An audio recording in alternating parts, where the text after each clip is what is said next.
What's up guys, it's Matt Nemetz with Focal Fuse, where the goal is to help people be seen, heard, and understood with captivating visuals. This is the channel where I learn, apply, and teach branding, design, and video with you. So recently I've been getting a lot of questions about Photoshop and how to do different things in there, and rather than only being able to help one person at a time, I figured I'd make a tutorial so that way I can help everybody at one time. So for this first tutorial, I really wanted to just show people how to remove a white background from an image, or to remove a regular background from an image with a person in it. So there's not really any right or wrong way to do it. There's just the way that works best for you and for the situation, or depending on what photo you're editing. So starting off, I'm gonna take a picture of a lemon, because when life hands you lemons, you might as well take the background out of them. So to start off, we're gonna use the magic wand tool. This is probably one of the easiest ways aside from the quick selection tool. We want to make sure that we have our lemon selected, and we can name our layer lemon. Alright, so this is pretty simple. This is about the simplest way to do this is just basically click, and then it selects all the white, and you click delete. So what this is going to do is give you a transparent background and remove the white, and if we come in here and replace that with a black background, you can see that the white is now gone. Now if you want to make sure that the edges are a little more cleared up, there's definitely different ways to do that. So one of the other ways that we can do that, if we go back, we would go in and select the the quick selection tool, and this is essentially the same as the magic wand. And what we do is the same thing. We get this little circle here, and you can change that bigger, smaller with the brackets. And you basically just want to click and drag around all the different areas that you're looking to select. Some people like this way better than the magic wand tool, but I think one click is a little bit easier than dragging. Just kind of depends on your preference. So with that being said, you would do the same thing. You would go in and click delete, and that again removes that background. And if we come in here one more time and put in a black background, and hold down command and bracket to send this to the back, that'd be the command left bracket, then you can see again it does the same thing that the magic wand tool does. Now that's not the only way to do that. It's one of the quicker ways to do that. So what I'm going to do now is I'll open up a new image. So many people have photos that they want to remove the background out of, and if you want to do it in the cleanest way possible, I would very highly recommend using the pen tool. So one of the most effective ways that I use the pen tool is to remove a background from an image. So you have a person and there's a subject behind them, and you just want to seclude them and get them out of the background. Then what you would want to do is use the pen tool.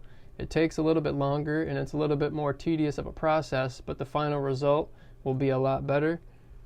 So what you're going to want to do is zoom in really closely so you can see the detail of your subject.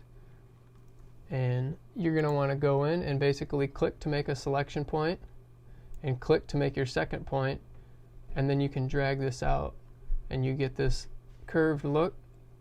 So if you want to keep that curve and you don't want to interrupt or break it, you can just leave this line here. It's kind of a parallel line, and then you click your second point. And you can continue doing that.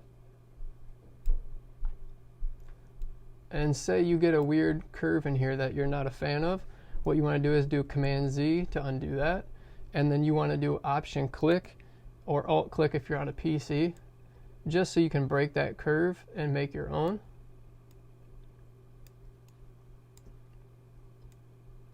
And so you just want to be really careful to make sure that you're staying inside the subject. And here we have another one that isn't wanting to cooperate, so we do Option click on that. And so then we can create a brand new curve. And you can see we're zoomed up pretty close, so there's going to be a lot of detail. Right now we're about 183% zoomed in, so you're going to be able to see things very clearly. But if we come in here and say we like how that curve looks, see here again, we're going to run into this issue where this is going to curve and it's not going to fill how we want. So we want to do Option click and create a new curve. And so we just want to round this and basically stay on the inside of the image just a little bit so that you're not getting that background out here. And so I'm just going to go ahead and start really getting in here to get some detail. And we just want to stay again on the inside of the image to make sure that we're not going to get this background out here inside the selection. And it doesn't have to be perfect because again we're zoomed in so far that it's not going to be noticeable when you zoom out to the full size of the image.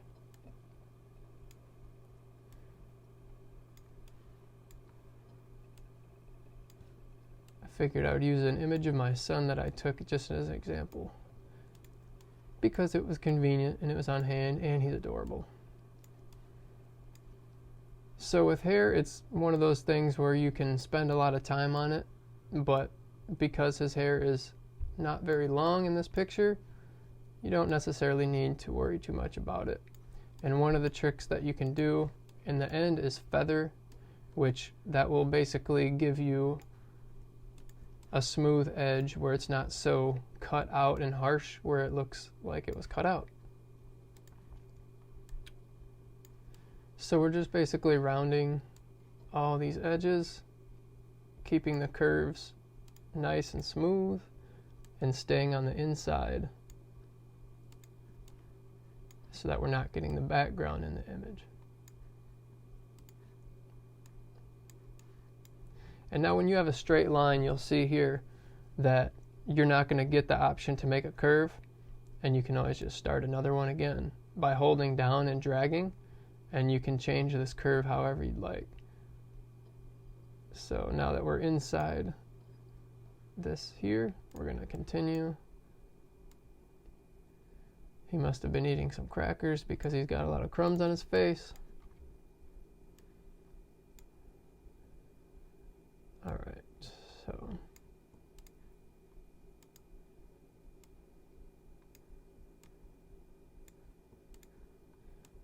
just going to finish off this selection here. Again, stand inside the border of the background.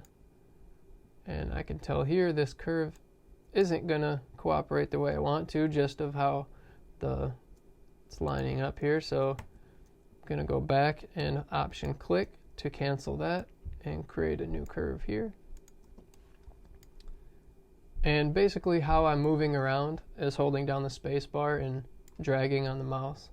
And what that lets me do is move around a lot easier than having to use the magnifying glass or to use the scroll bars.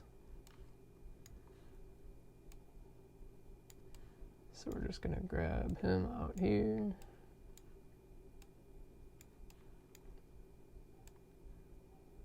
Get a nice smooth selection. And you can see here we're almost done. So you've come to the bottom of your image now, and you're at the bottom of your screen, and what you want to do is connect these 2 points here, and then you want to see you got your whole image selected. And because this layer is locked, it's not going to allow you to do any edits to it until you unlock it. So what we're going to do is drag this lock down here to the garbage can, and now the layer is unlocked. So what we want to do now is right click on the image and go to make selection. Now this is going to prompt us with this box, and what feather radius will do is allow you to either make the image very blurry around the corners where you cut it out, or it's going to allow you to make it very sharp, and that kind of looks a little cheap or cut out in my opinion. So I always like to put a little bit of a feather on there, either anywhere from 0.5 to 1 to possibly 2 depending on what you're working on and what color your background image is.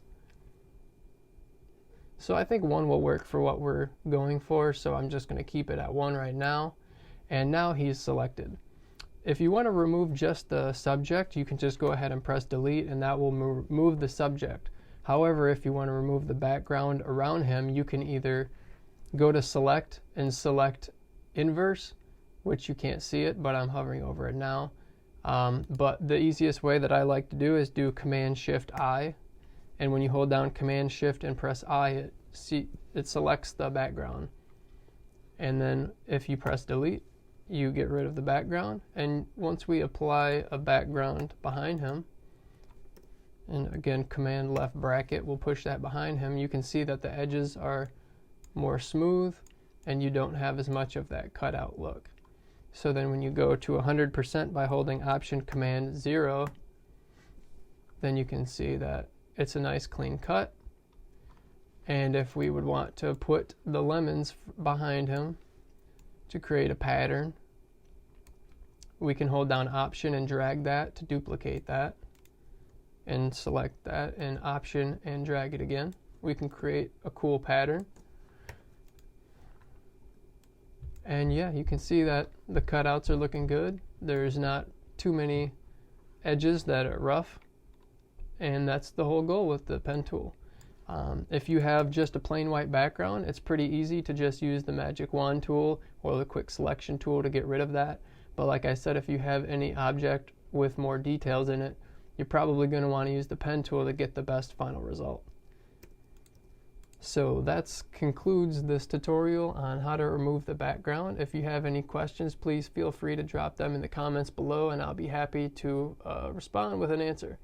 Until next time, take it easy.